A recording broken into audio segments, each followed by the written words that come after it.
Okay, y'all. So this wig, I bleached the top and I'm going to bring it back to life. It's a little dry. So I'm using the silicone mix along with the Adore Crystal Clear. It comes out like a purple color, but it won't show up like that on the hair. It's going to give it like a nice gloss.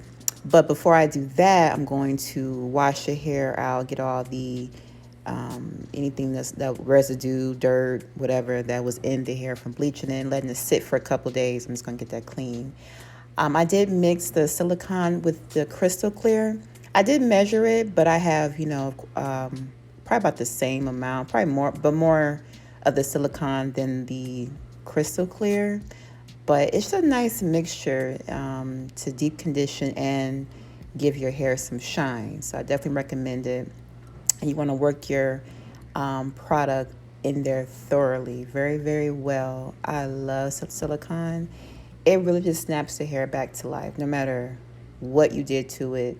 Especially if you're bleaching hair, you want to use this on your bundles. I don't know about your natural hair, but as far as bundles are concerned, yes, this is a great product to use.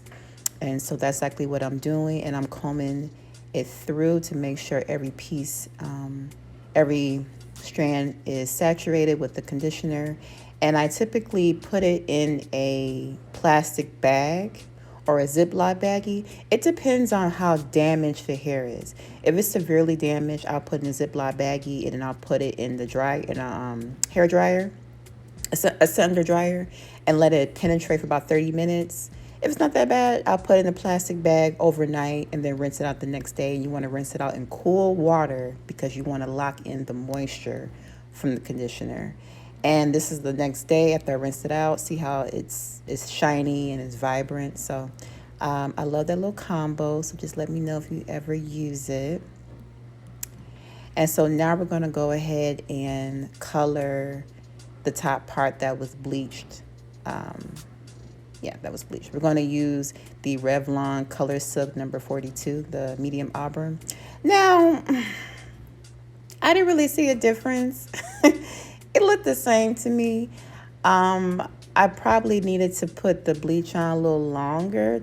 It should have lifted probably a little bit, one more level for that auburn to really show. But, you know, you live and you learn. So I'm putting this on here with a spoolie. I like to go in with a spoolie for the roots. You can go in with a spoolie for the roots, or you can go in with a small tooth comb to get the roots, however you want to do it. But I like to do it that way, as neat as possible, because I don't want it to bleed through. But again, that's why we did spray the back of the lace with the Got To Be, and we did blow dry it so that it's rock hard. So it's going to be very hard for that color to seep through the lace. So that's what I like to do. And I guess I'm just covering a piece of my blockhead. Looks like some of the dye was hitting it. So anyways, I'm going to go ahead and place the color on the top of the hair. I had the back covered with saran wrap. I dyed that black. I had like this idea in mind. So I wanted to do the back black and the top auburn. So, but anyways, that's what I'm doing right here in the video. And I'll let you guys watch me work. I use one box of color on the top part of the hair, and I got the color from Walmart. So I do recommend this color. However, it just didn't take because I just think it just wasn't lifted enough. But anyways, I'll let you guys go ahead and watch this part.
It's time to press. Now, I definitely recommend you use a pressing comb or some type of hot tool to press down the roots on your wigs, whether it's a closure or frontal. That's going to give you the best results as far as a more realistic look. You don't want it to look humpy, lumpy, and all that stuff sitting up high. You got to press those roots. You got to press it. And so you don't have to use a pressing comb in the stove. You can use an electric pressing comb. But this is what I wanted to use that day. I wanted to use my hot comb in the stove. So I did. And right now, I'm just covering the tracks first with hair. I want to get that part covered first, and I'm going in with my Mazzani wax stick. And I've had this wax stick for like 3 years. This wax stick lasts forever. So I got that from the hair store, by the way. I got my pressing comb and stove from the hair store as well. But I'm pretty sure like Amazon and stuff has it. But I'm just pressing everything back and flat. You see how flat it is? I just love a good hot comb. I didn't like getting my hair pressed, but it always looked nice when it was done. So, hey, Dad, I know you're watching. But anyway, so I'm going to go ahead and just take piece by piece, section by section, and press out the roots with my wax stick. And like I said, this is just going to give you the best results. And then after you do your pressing and get everything flat, that's when you can go ahead and start your tweezing. Start tweezing your the front edges, and start tweezing your part. Whatever you want to do. But I definitely recommend that you press out your roots on all your wigs for the best results, or for the more realistic look. Or yeah.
I just wanted to scoot y'all in a little closer as to what I'm doing so you can actually see it. I was kind of far. So yeah, so you see how it's kind of got like a little hump. Put your wax stick on there and you take your pressing comb and voila, right there. Now it's flat.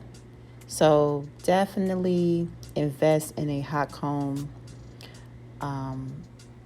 Or I've also seen people take a small tooth comb and like a curling iron and do like a chase method. You take your comb and then right behind the comb you have the curling iron. You know what? You can do that too, but just get them roots flat, okay? It's gonna make a world of difference with your wigs. And I believe that is it. I have nothing more to say about this tutorial. This is part 1. I'm just showing you guys how I revamped it and me pressing out the roots, getting it flat so we can do the next step, which is curling it and actually changing the whole entire hairstyle. Right. I know. I'm always doing something. So, but anyways, I'll see you guys in the next tutorial. You have any questions, just drop it down below. And as always, peace and God bless. Mwah.